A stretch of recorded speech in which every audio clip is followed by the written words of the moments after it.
I stare at the half-empty closet, counting the empty hangers like Morse code signals spelling out disaster.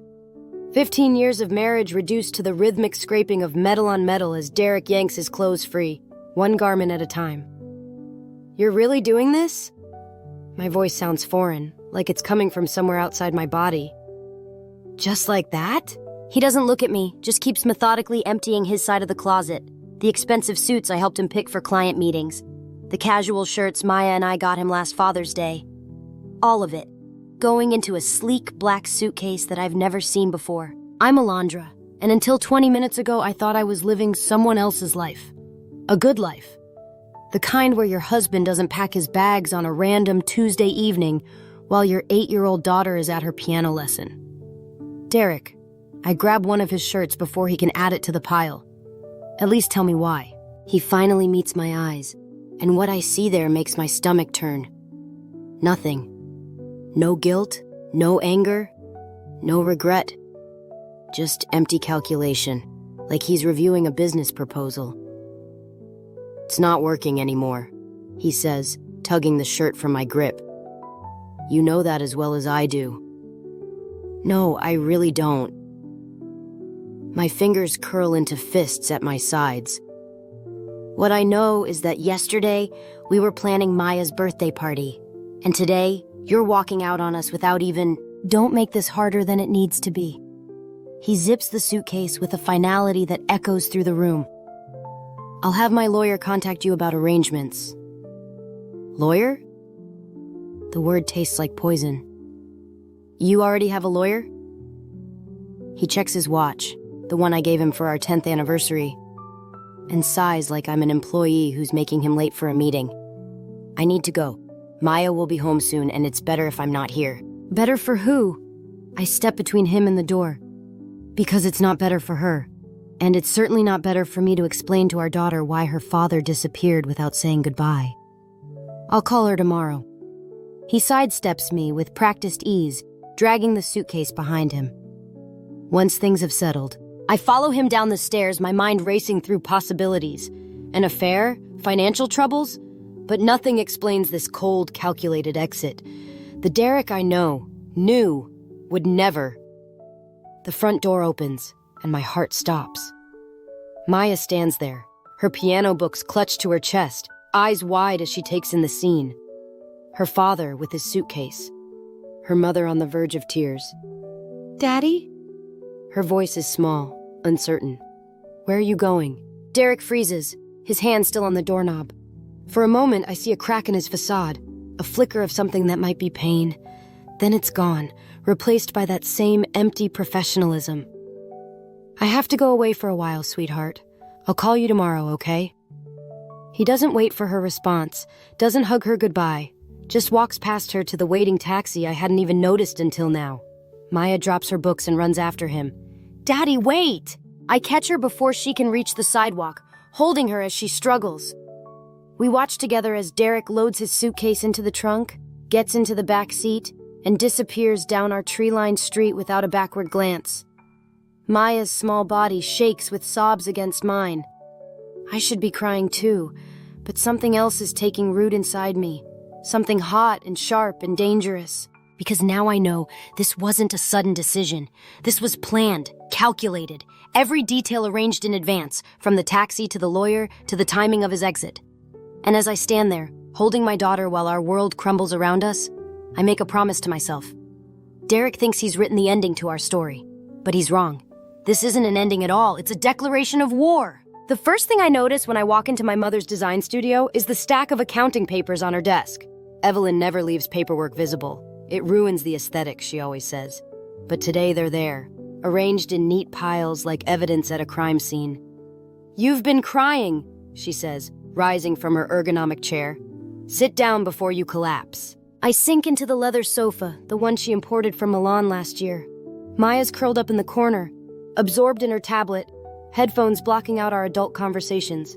Just like at home, she's retreated into her own world since Derek left 3 days ago. He's emptied our joint account. The words taste like battery acid. "Every penny, Mother, even Maya's college fund." Evelyn's perfectly manicured nails drum against her desk. I warned you about joint accounts when you married him. A woman should always... Not now. I press my fingers to my temples. I need help, not lectures. She studies me for a moment, then pulls out a manila envelope. I had my accountant prepare these after your call yesterday. Financial records, property assessments, everything we'll need to protect your assets. Of course she did. Evelyn's always 3 steps ahead, especially when it comes to money. It's how she built her empire after my father died, turning a small interior design business into a multi-million-dollar firm. There's something else. She slides a piece of paper across the desk. Derek's restaurant. Look at the ownership structure. I scan the document, then read it again. This can't be right. He told me he owns 60%. He owns 25%, and he's leveraged even that against personal loans. She leans forward. Alondra, darling, when was the last time you actually looked at your family's finances? The question hits like a slap. I'd trusted Derek to handle the money while I focused on my design career in Maya. He'd always said he had everything under control, that his restaurant was thriving. Oh, God! A memory surfaces.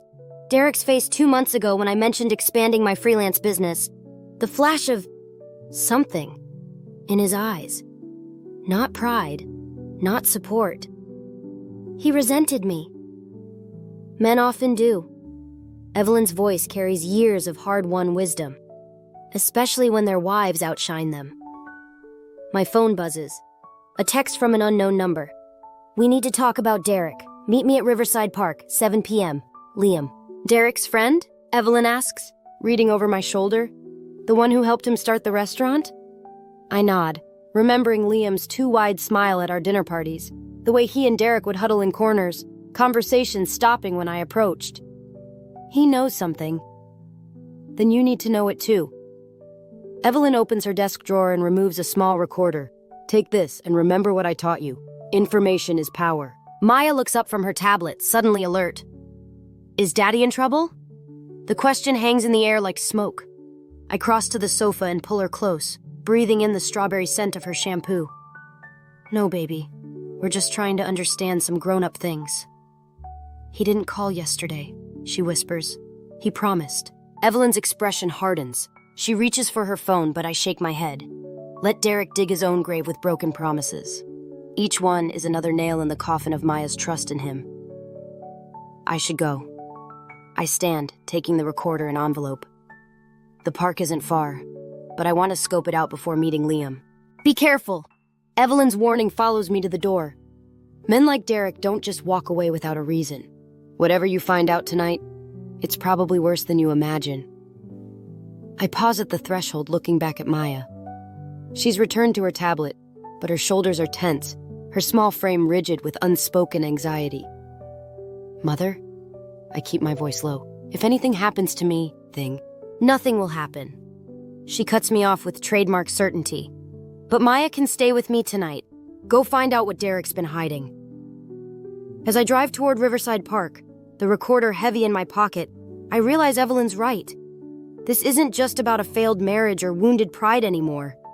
Derek's running from something, or toward something, and whatever it is, he thought it was worth destroying our family to protect. By sunset, I'll know what that something is. And then? Then I'll make him wish he'd never underestimated me. Riverside Park feels different after sunset. The shadows stretch longer, darker, hiding things that shouldn't exist in decent neighborhoods, like the truth I'm about to learn. Liam's already waiting at the agreed spot, his silhouette unmistakable against the river's gleam.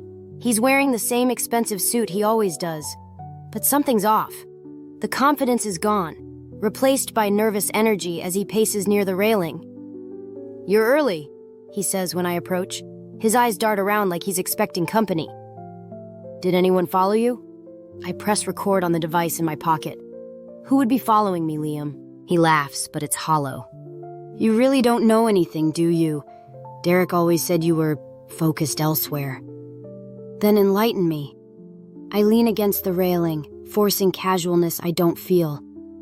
Start with why my husband emptied our accounts before disappearing. Because he needed capital. Liam loosens his tie. The restaurant's just a front, Alondra. Has been for 2 years now. The words hit like ice water. A front for what? Money laundering mainly, some other things. He pulls out a cigarette, hands shaking as he lights it. The Castillo family needed legitimate businesses to clean their cash.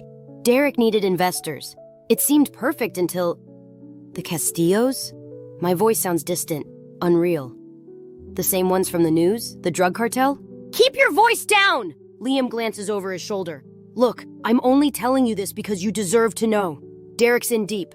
They're squeezing him for more than he can deliver, and now he's running. But they'll find him. They always do. A jogger passes by. We fall silent until she's gone. But my mind is screaming. Drug money, cartels. My husband, the man who read bedtime stories to our daughter, was laundering money for criminals. That's why he left us? The recorder feels heavy in my pocket. To protect his criminal partners? To protect you. Liam takes a long drag. They started asking questions about you, your mother's business, the properties she owns. Derek knew they were looking for new opportunities to expand their operation. My blood runs cold. They were targeting my mother's firm? Are targeting, present tense. He drops the cigarette, crushing it under his shoe. Derek thought if he disappeared, they'd focus on finding him instead of exploring other ventures. But he was wrong. They're still interested in Evelyn's business. Perfect setup for their needs. High-end clients, international transactions. A flash of movement catches my eye. A black SUV crawling past the park entrance. Liam sees it too. I shouldn't be here. He straightens his jacket. Neither should you. Go home, Alondra. Take Maya and leave town for a while, please. Wait. I grab his arm. There's more you're not telling me. He pulls away, but not before I see real fear in his eyes. Ask Derek about Sophie. Ask him what really happened to the original restaurant investors. But don't ask me anything else. I've said too much already. He walks away quickly, disappearing into the darkness. I stand there, frozen, as another black SUV drives past. Same model, different plates. My phone buzzes. A text from Derek. Stop asking questions. You're putting everyone in danger. I type back with shaking fingers. You put us in danger the moment you got involved with criminals. His response comes instantly. You don't understand. I did it for us, for the lifestyle you wanted. Rage floods my system, hot and clarifying. The lifestyle I wanted? I delete his number without responding. The recorder clicks off in my pocket. Memory full. I have what I need now. Evidence. Names. Connections. But knowledge isn't power when it can get you killed. My phone buzzes again. Unknown number. Mrs. Martinez, we should discuss your mother's business portfolio. Dinner tomorrow? I delete that too. Hands steady now. They're watching. Have been watching. Every move, every conversation, every possibility for profit or exploitation. Derek didn't just betray our marriage, he painted targets on all our backs. The third black SUV rolls past as I walk to my car. I don't run, don't look around, just walk, keys gripped between my knuckles, mind already racing ahead. I know what I have to do now. It's not enough to expose Derek anymore. I have to destroy him completely, before he can drag anyone else into his web of lies. Before the Castillos decide my mother's business is too tempting to resist. Before Maya learns that her father didn't just abandon us, he sacrificed us. The restaurant's Yelp page glows on my laptop screen, cursor hovering over the post review button. 3 stars. Just enough to seem legitimate, not enough to help business. The comment I've crafted is subtle. Hints about food safety concerns, questions about financial stability. Nothing provably false, but deadly in its implications. My finger trembles above the mouse. This is wrong, petty, beneath me. I click post anyway. Mommy? Maya's voice startles me. She stands in my home office doorway, clutching her tablet. Someone at school said Daddy's restaurant might close. I close the laptop too quickly. Sometimes businesses have problems, sweetheart. It doesn't mean... Is that why those men were watching our house? The question stops my breath. What men? In the black car. She hugs the tablet tighter. They were there when I got home from piano yesterday, and this morning. My hands start shaking. I grab my phone, pulling up the security app I installed last week. The footage shows exactly what she described. A black SUV, different from the ones at the park, but just as ominous. The doorbell rings. Through my office window, I see Evelyn's Mercedes in the driveway. She never visits unannounced. Maya, go to your room, lock the door. Don't come out until I call you. She hesitates. Like when Daddy and Uncle Liam had their special meetings?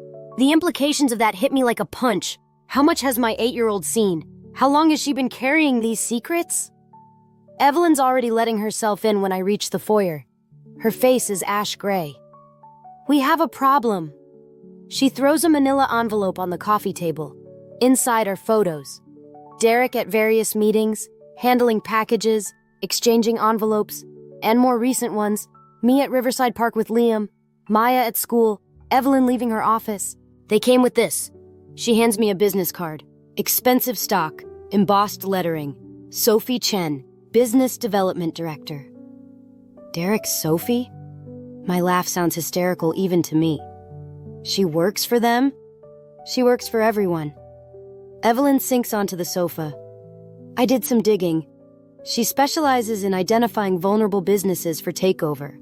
The restaurant was just her way in. Now she set her sights on my firm. The pieces click together. That's why Derek ran. He realized she was using him to get to you. Using both of you. Evelyn's voice hardens. Your marriage problems made you perfect targets. A desperate husband, a successful wife with connections to bigger opportunities. My phone buzzes. A new review on the restaurant's page. Wonderful atmosphere, excellent service. Don't believe the negative reviews. They're from a bitter ex-wife trying to destroy a good man's business. Shame on you, Alondra. Sophie's signature move, turning the tables, making me look like the villain. I have to shut down the review campaign, I say, reaching for my laptop. It's too late. Evelyn pulls out more photos. They've been documenting everything.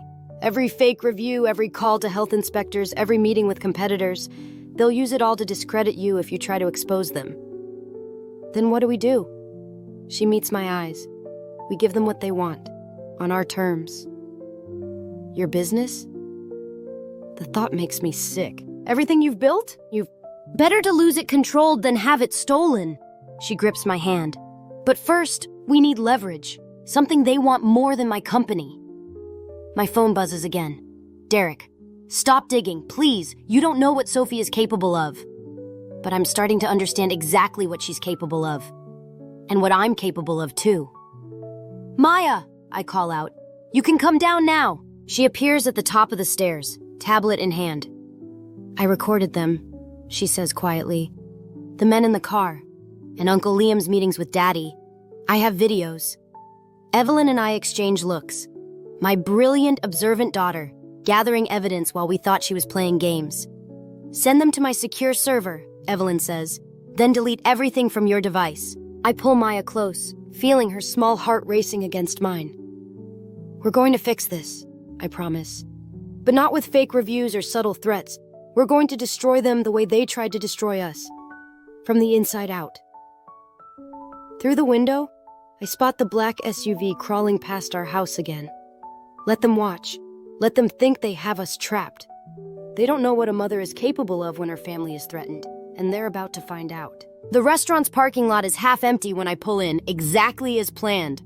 3 weeks of carefully orchestrated reviews, whispered rumors, and anonymous tips to health inspectors have done their work. Derek's empire is crumbling, brick by carefully undermined brick. I shouldn't be here, but I need to see it for myself. Through the window, I spot Sophie working the floor, her designer dress incongruous among the casual diners. She moves with practiced grace, touching shoulders, laughing at jokes, building allies. The perfect hostess, just like she was the perfect mistress. My phone vibrates. Evelyn.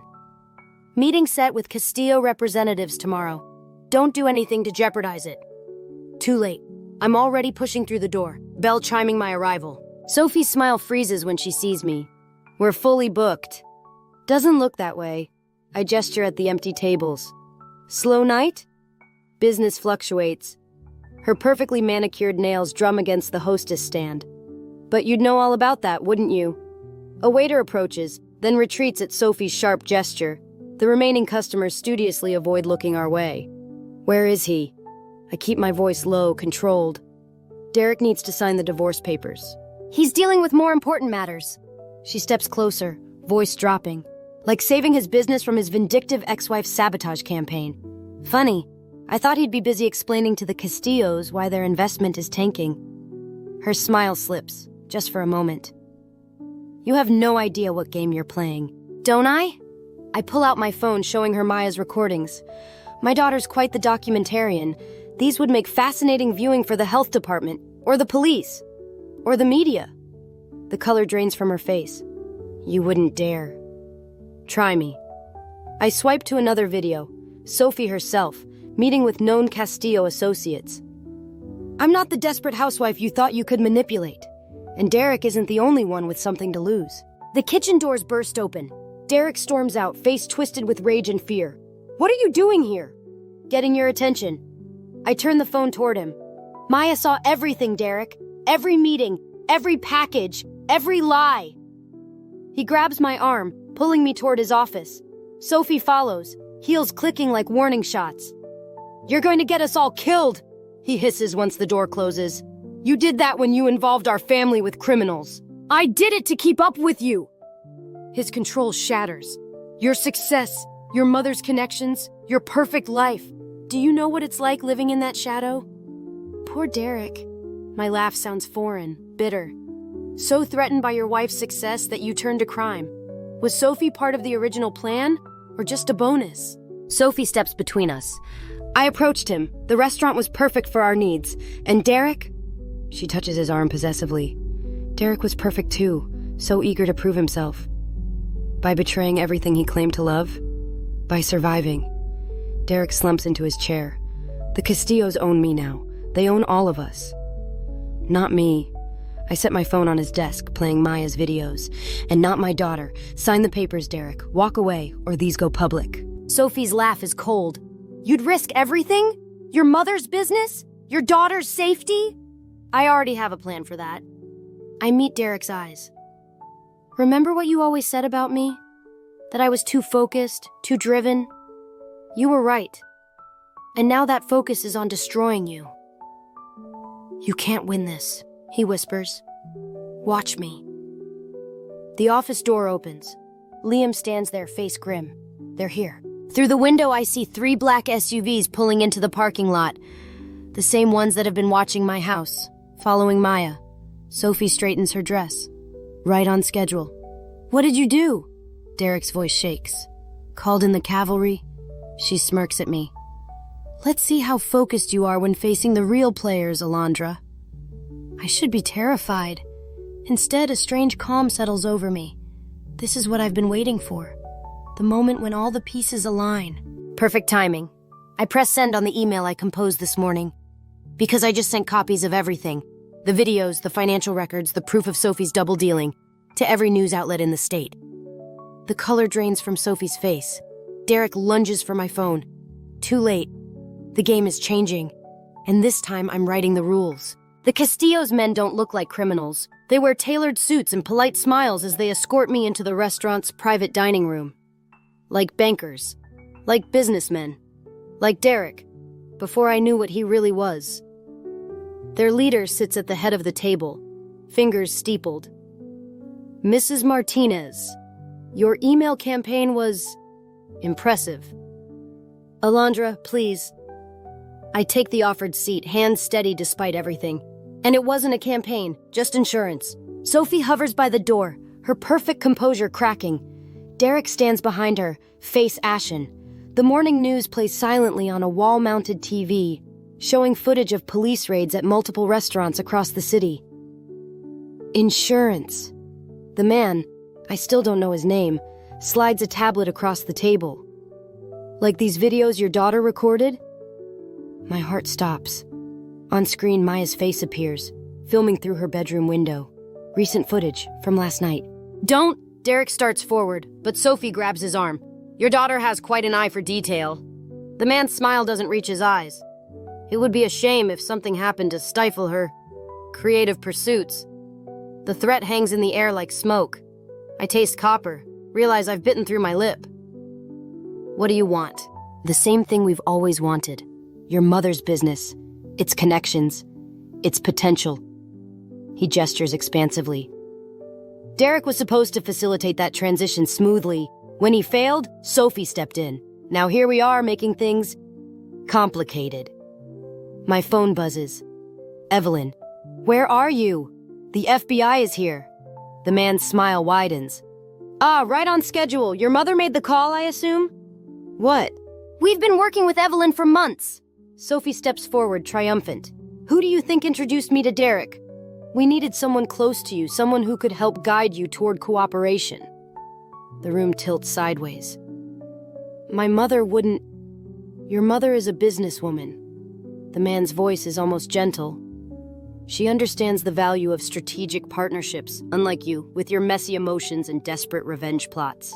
The TV catches my eye again. Breaking news banner. Local designer linked to money laundering operation. My face appears on screen, followed by Derek's, then Maya's school photo. No!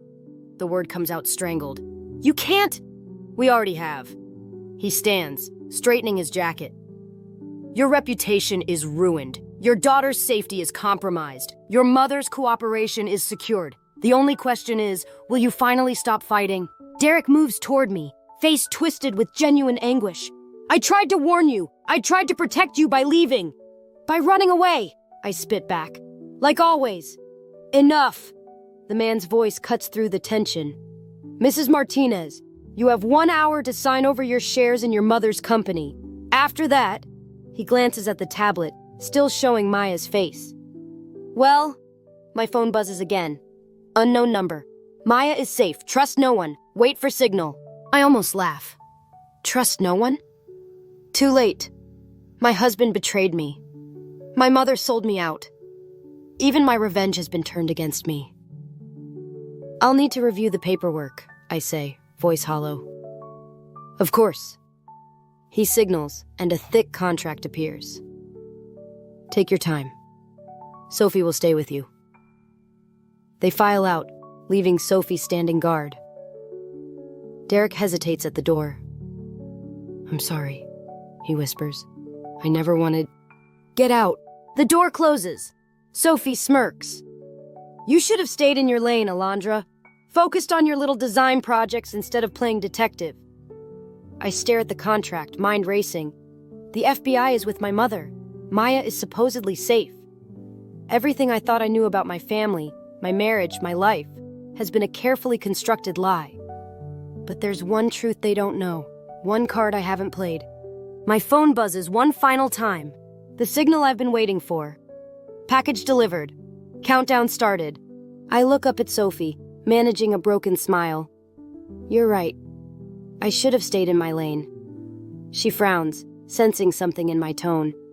But then again, I reach for the contract. I've always been better at demolition than design. The first explosion rocks the building's foundation, right on schedule. Maya's videos weren't the only insurance I had in place. Sometimes, to win the game, you have to burn down the board. Smoke fills the private dining room as the second explosion rocks the building. Sophie stumbles, her perfect composure finally cracking. Through the chaos, I hear sirens approaching. What did you do? She lunges for me, but I'm already moving. The sprinkler system activates, drenching everything, including the surveillance equipment I spotted earlier. Water shorts out the cameras, leaving us truly alone for the first time. The same thing you did. I grab her arm before she can reach the door. I played everyone against each other.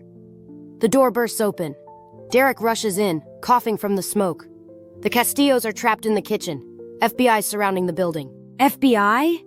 Sophie's laugh turns hysterical. You stupid bitch, you think the FBI can touch them? They own half the Bureau?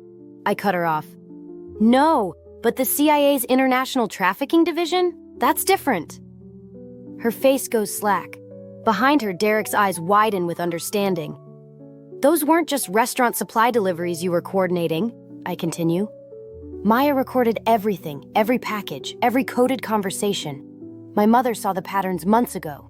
Evelyn was working with us, Sophie snarls. No! I pull out my phone, showing her the real messages from my mother. She was working with federal agents, setting you up, setting all of you up. Derek sags against the wall. That's why she introduced me to Sophie. Why she encouraged the restaurant deal. my own mother used my husband as bait.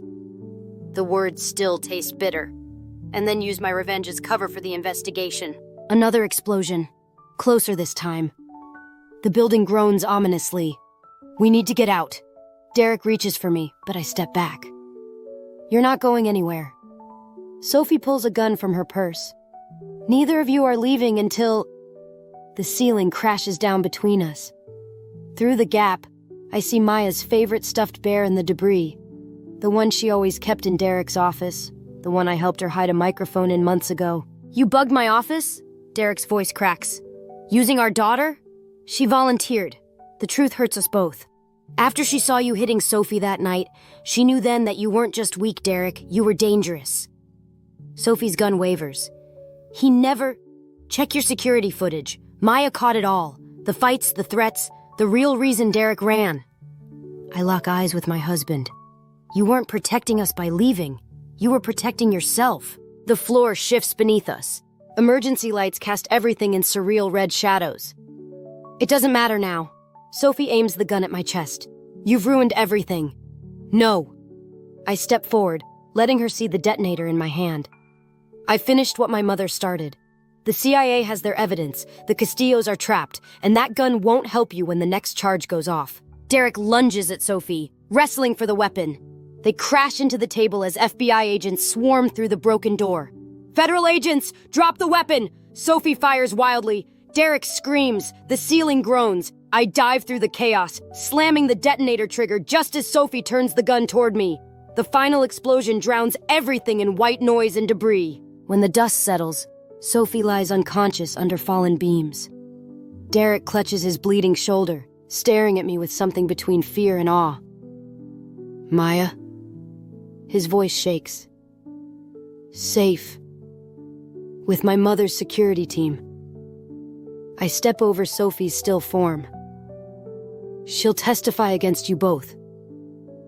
Alondra, Save it.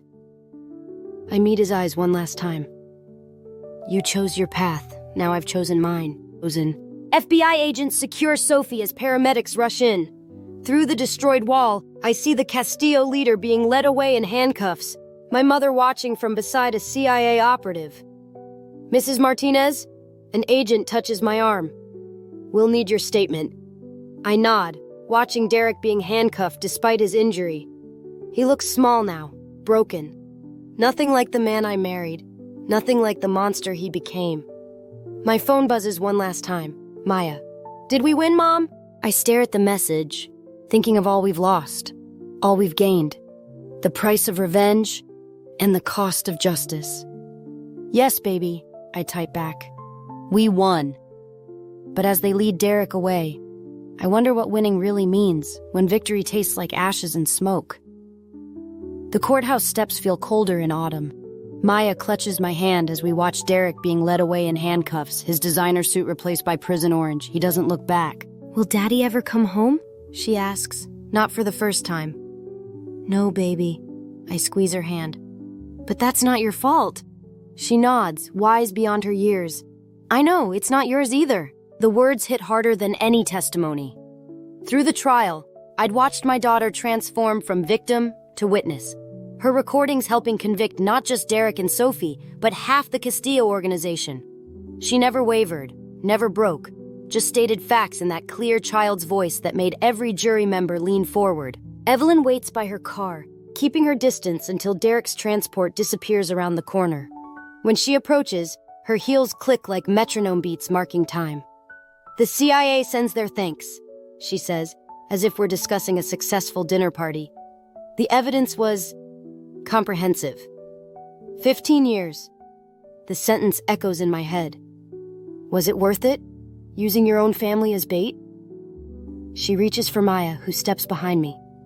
Another small gesture that speaks volumes. I protected you the only way I knew how. Evelyn's perfect makeup can't hide her age today. By controlling the danger rather than letting it control us. Like Derek tried to control me? Like Sophie tried to control him? The laugh catches in my throat. We're all just puppets, pulling each other's strings. Maya tugs my sleeve, pointing across the street. Through the autumn leaves, I spot a black SUV idling. Not the Castillos this time, They're finished, but there will always be others. Other criminals, other schemes, other families to destroy. I'm selling the firm, Evelyn announces suddenly. Moving to Paris. You should come with me, both of you. Start fresh. Run away? I meet her eyes. Like Derek did? She flinches. For the first time, I see real regret in her expression. I never meant... I know what you meant. I take Maya's hand again. But we're done running, done hiding, done letting fear control us. The house feels different without the security detail, Maya says later that night, helping me pack Derek's remaining belongings for donation. Quieter. I pause, holding one of his old ties. The silk is smooth under my fingers, like the lies he used to tell. Different good or different bad? She considers this, arranging her stuffed animals on the bed we bought to replace the one that reminded her of watching Derek through her window. Different true. The wisdom of children. I drop the tie in the donation box, noting how Maya relaxes when it's out of sight. She's been sleeping better since the trial, drawing pictures that don't feature shadowy figures or hidden cameras. My phone buzzes. A text from an unknown number. You won, but at what cost?